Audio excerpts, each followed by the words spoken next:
जी हाँ, दिनेश भैया मिड़ेलाल। आपकी स्क्रीन पर दिख रहे रेडियो जॉकी जो लोगों की फरमाइश अपनी गुनगुनाती आवाज में बता रहे हैं और फिर बज उठता है सुरीला संगीत।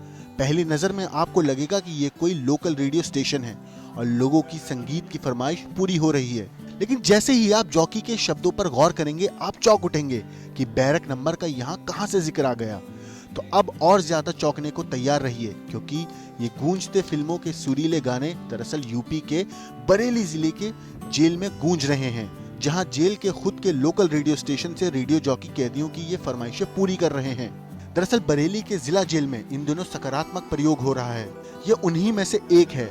बरेली की जेल में एक आरोपी जो बाहर डीजे का काम करता था, यहाँ आकर उदास रहने लगा, तो जेल के अधीक्षक ने उसके हुनर को पहचान कर जेल के अंदर ही पब्लिक एड्रेस सिस्टम को रेडियो स्टेशन की तरह बना दिया और कैदी राहुल बन गए रेडियो जॉकी।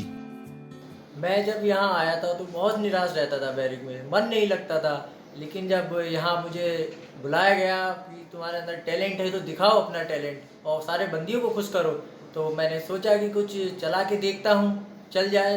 तो पहले भी मेरा अपना डीजे ऑपरेट करता था, फिर मैंने कि लाओ करके देखता हूँ। फिर यहाँ पर देखा मैंने कि सामान है, लाओ थोड़ा चला दूंगा, बंदियों का भी मनोरंजन हो जाएगा, मेरा भी मनोरंजन हो जाएगा।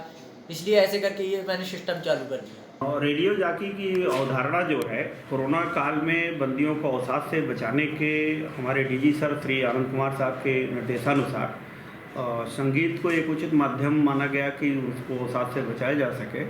और हमारे पास पब्लिक एड्रेस सिस्टम था और एक बंदी भी मिल गया जो बाहर इस तरह का कार्य किया था, तो ये शुरू किया गया। और प्रारंभ में बंदियों ने इसको थोड़ा समझा और इसके बाद बंदियों में भी इसके प्रति बहुत जागरूकता और उत्साह परिलक्षित हुआ।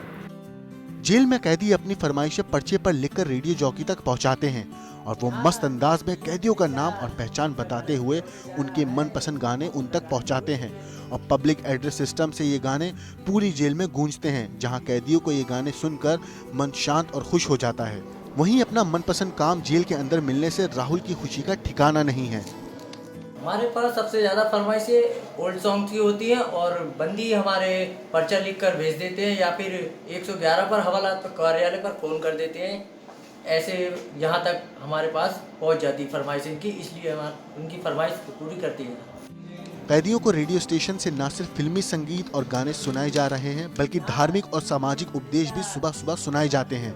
दरअसल इसकी शुरुआत हुई लॉकडाउन से। लॉकडाउन के बीच कैदियों की उनके परिवार से मुलाकात बंद कर दी गई थी, जिससे उनके अंदर अवसाद की भावना बढ़ने लगी थी। तभी नए आए जेल अधीक्षक ने जेल में कैदियों द्वारा रामलीला के मंचन से लेकर रेडियो स्टेशन की शुरुआत तक सकारात्मक कदम उठाए, जिसका कैदियों पर अच्छा प्रभाव भी दिखने लगा। संगीत एक ऐसा माध्यम है जो कि आदमी के मनस पर सकारात्मक प्रभाव डालता है और उनको एक जीवंतता उनके अंदर लाता है। चूँकि इस समय में मुलाकात बंद थी और कोरोना का एक मानसिक दबाव, कोरोना बीमारी का जो था वो पूरे समाज पर था, तो ऐसी स्थिति में बंदियों पर इसका जो असर रहा वो बढ़िया रहा। और चूँकि उनकी रुचि इसमें बढ़ने लगी और धीरे धीरे उनकी फरमाइशें ज़्यादा आने लगी, तो यह भी परिलक्षित करता है कि नहीं उनका इसका प्रभाव जो है अच्छा पड़ा और बंदियों में कम से कम झगड़े, मारपीट, इस तरह की चीज़ें या तनाव जैसी स्थिति कोई दिखाई नहीं पड़ती। जेल को सुधारगृह कहते हैं, लेकिन अब तक ये सही मायनों में वो नहीं बन पाई है। इन्हें अपराधियों के अड्डे की तरह देखा जाता था, लेकिन बरेली में इन्हें असल मायनों में सुधारगृह बनाने की कोशिश की जा रही है। यहाँ अब बूटों की आवाज के बीच कैदियों की गाली गलौज नहीं, सुरीले गाने सबका दिल बहला रहे हैं। कैदियों की फरमाइश गीतों को रेडियो जॉकी सुन रहे हैं। ये नजारा सोच बदलने के साथ माहौल भी बदल रहा है। ब्यूरो रिपोर्ट, क्राइम तक।